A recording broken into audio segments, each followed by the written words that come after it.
This is Cape Coast Castle, but I call it Cape Coast Dungeon. This is where our ancestors were taken to the dungeons and enslaved. This is where they came. The ships came over here and docked and picked them up. This is Cape Coast, the town. You guys can see that. This is Cape Coast. This is one of the areas where our ancestors were carted off. Now it's just like a fishing village. Can you imagine that a lot of people, a lot of lives were lost on those seas? A lot of your ancestors came through here. Take a minute, take a look. The village, you guys, of Cape Coast. As you can see, fishing is one of the main mainstays of here. We do farming as well, but definitely fishing. 100 years putting pieces together till this very fort you see here got to this very stage. But it was built at the time when the slave trade was at the highest level. Because of that, they decided to build the dungeons in Cape Coast Castle much bigger to accommodate at least 1,300 African men and women to maximum 1,500. Wow. Not all from Ghana. They brought people from several parts of Africa. But the biggest number of Africans that got themselves here were taken from West Africa. Mm-hmm. From lots of West African nations, they were made to walk. They walked barefooted, either tied up or in shackles and chains. As they moved, people that were found very sick and weak had to be abandoned in the middle of nowhere. But if I am going to abandon them, I know they will go back home and tell what I've done to them. That is why they were executed. They tie them to trees. It's either you die of thirst and hunger, or a wild animal passing by will just feast on you. They came here with the very strong ones, and when they got to Cape Coast Castle, before they sent them into the dungeons, each group of people that came here were owned separately by lots of British companies. So to avoid confusions amongst themselves over the ownership of the people, these companies then branded their captives. After branding them, men were sent straight down to the men's dungeon, women to the women's dungeon, where they spent at least 2 weeks or 3 months waiting for the arrival of the slave ships. Mm. And in the dungeons, they did almost everything.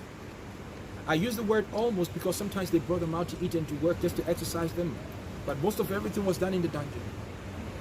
Only that when the transatlantic slave trade started, there was that trade known as triangular trade between 3 continents, Europe, Africa, and the Americas. What did the Europeans do? They brought in very cheap European items all the way down to Africa. They brought cheap European items all the way down to Africa. No, they are not joining us. They are going into the museum. So as I was saying, when they brought the cheap items here to Africa, they used these stuff to get gold, ivory, spices, African men, women, and lots of other African valuables. They moved it from Africa to the Americas. In the Americas, they left African men and women on the fields working, growing sugarcane, cotton, tobacco, and all kinds of stuff. Then they would take sugar, which was known as white gold, because amongst Europeans, sugar was very much essential and important commodity. Then they would take coffee, rum, and other things as well. They fed the industries in Europe with all these things. Money that was made from it was what they used in building today's Europe and the United States of America we see now. Moving from Europe to Africa was known as the outward passage. From Africa to the Americas was known as the middle passage. And from the Americas back to Europe was known as the inward passage. Mm. Well, in the castle we have the men's dungeon, the women's dungeon, the door of no return, the female punishment cell, the condemned cell. That's the worst. The condemned cell was designed for African men that always chose to fight. They stood up for themselves. They fought regardless of anything, trying to get out of the castle. The Europeans became fed up with these men. They will beat them to become very weak.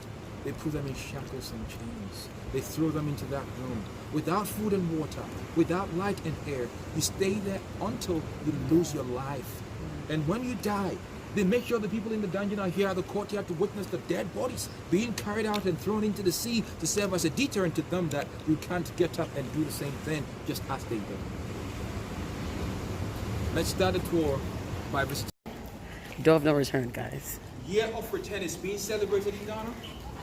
Tell us, Do you Sebastian. know why? Why, Sebastian? Well, 400 years. in 1619, the first slave ship from Ghana was recorded to have landed in the United States of America. So 2019 is marking the 400th year of the first slave ship landing in the United States of America. How long did the journey take? Well, it took them about 6 weeks or 3 months. That is why Ghana is celebrating the year of return 2019 Ghana, asking all Africans in the diaspora to go down to the country to reconnect with their ancestors and to learn about their history. And if they want to, they should move into the country. Yes. So the men originally will exit through a door of no return on that point. But it had to be blocked off because the seawater, which was far, was nearing the building. So they sealed it, they opened to this one, the men started coming out this way, using the door of no return on the female side. And right here, this small door with a small room was a female punishment cell where women were held. Those that will not allow the Europeans to touch a hair on their body, they fight back. The Europeans will put them there. Maximum 1 week. You get food and water once a day. And when you're sober, they let you go back into the dungeon. Please, let's come and talk about the female dungeons. Yeah, we are entering the female slave dungeon. There's a step down. Careful, y'all. Yeah, step. This is the women's cell, guys.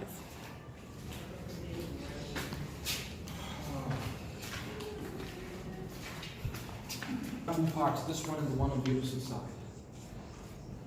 150 African women will stay here, at least maximum 250. So if we are talking male to female ratio, we can say 10:3 or 10:5. The men were 1,000, women were 300 or sometimes 500. They always got more men than women because they needed more field hands, more strong field labor. But then the women slept, urinated, defecated, menstruated here. In general, men and women only had pieces of cloth around their waist. That's all they had for 3 months of their stay here, for 3 months aboard a slave ship, till they made it out there. Here in the dungeons of the castle, as I mentioned earlier, they never took a single shower. Sometimes they had to splash water on the people to cool the people down. Cooling people down never means you're washing anybody up, it means cooling down. So what will happen at that time of the month when all these beautiful African women are supposed to menstruate? Without sanitary towels provided, then it means that piece of cloth you have is what you have to be using in handling your business for 3 months here, for 3 months on the ship, till you make it over there. But constantly, Europeans came in here, picked African women up, and abused them sexually. So much so that sometimes they found some of them pregnant. If you're found pregnant in the dungeons, they have houses out of the castle where they take care of you. You'll have a child. The child will be cared for. If they take a liking to you as a woman, you stay there, you don't go back into the dungeons. But what if they don't like you? You go back here, they ship you abroad. They educated the kids. They grew up becoming clerks, secretaries, interpreters, and all of that for the Europeans around here. Bridging the gap between the local African community and the European community. And that really helped the Europeans around here immensely. But what about the women that found themselves pregnant aboard a slave ship? Majority of them lost their lives. Because the conditions aboard the ship was much, much horrible than that of the dungeons by far. If you find yourself at the bottom of the deck, people at the top puking, others defecating and urinating, and women menstruating, all kinds of stuff like that. The stench alone can kill a pregnant woman. By the time the ships arrived in the Americas, out of 100%, about 40% of the people was gone.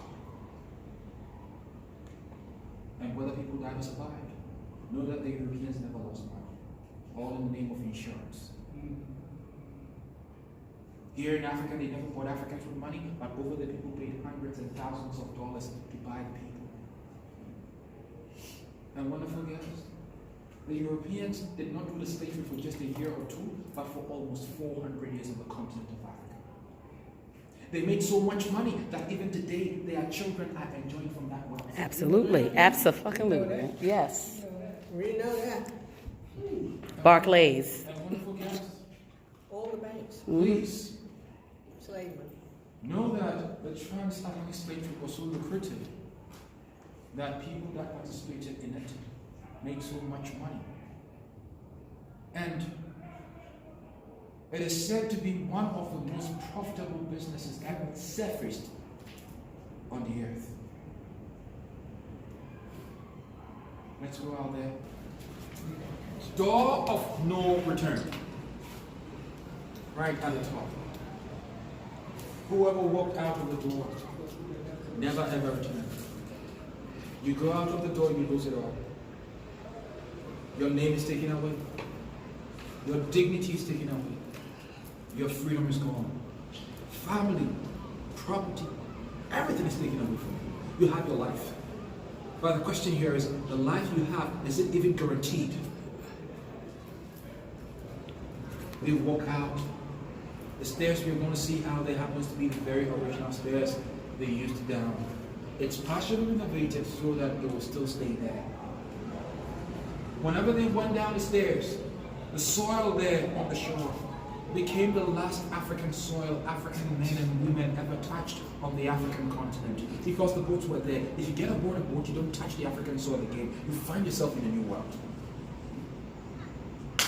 And an estimated number of about 4 million Africans were said to have walked out of the door of no return here in Cape Coast Castle within the period of about 200 years of the slave trade by the British in this very building. But of all the Africans that left the African continent, it was the Portuguese that took the biggest number. Out of 100%, about 47% was taken by the Portuguese. The British took about 26%. The French took about 11%. But then most of them, the Portuguese took, were sent to South America. And in the whole world, if you are talking of African population, we realize that Nigeria has got the biggest African population. But Brazil comes second behind Nigeria in terms of African population in the world, which means there are more black folks living in Brazil than even Ghana, which is an entirely African country. And this is what we are talking about. About 70% of people that went through Cape Coast Castle were African nations. And from here directly, the British were taking their people to Barbados, Jamaica, Grenada, British Guyana, Trinidad and Tobago, Bahamas, St. Thomas, St. Kitts, St. Lucia, St. Vincent. Some ended up in Montserrat. Others were taken to Haiti as well. Then South and North Carolina, Alabama, Virginia, Mississippi, Georgia, Tennessee, New York, and several other parts. So the visit of the Obamas here was not just a coincidence, because Michelle Obama had traced her ancestry all the way down to this port, and she came here to see where the ancestors were taken from, with her mother, her daughters, and the husband came to support her. Other than that, I will say that Obama belongs to Kenya and the United States of America. He has got no ties with this country. But what about Michelle Obama? I say she's Kenyan, and I know none of you can do anything about it. So you guys are walking through. Yes, sir. They're coming through the door of no return. And they're going to walk back out. Something that our ancestors couldn't do. David, I'm going to need you to walk out so that I can catch you walking out. Who else is back there? Chris, come on. Thanks.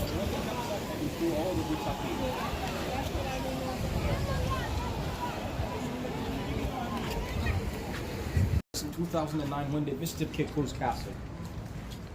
And this one is the most important plaque you can find in this building. The same applies to the St. George's Castle or Elmina Castle. You know, in the year 1992, something happened in the world where a group of chiefs and the government of Ghana traveled to the United States to have a ceremony which was known as Fihankra, which means you left here and you never said goodbye. And that is true. All the Africans that were taken out of here left without saying goodbye to anyone.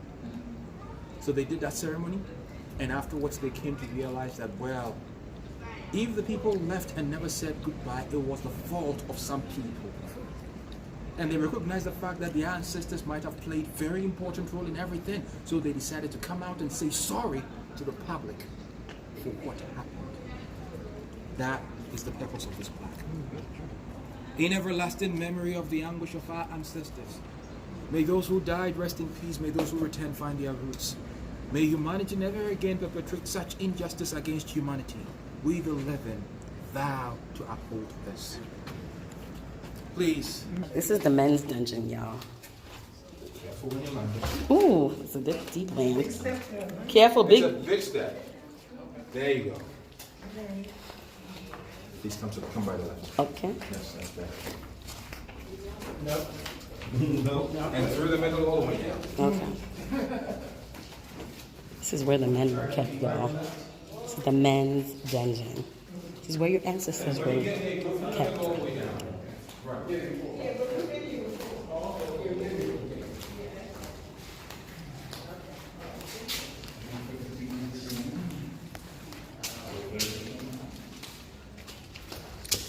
This is where they laid.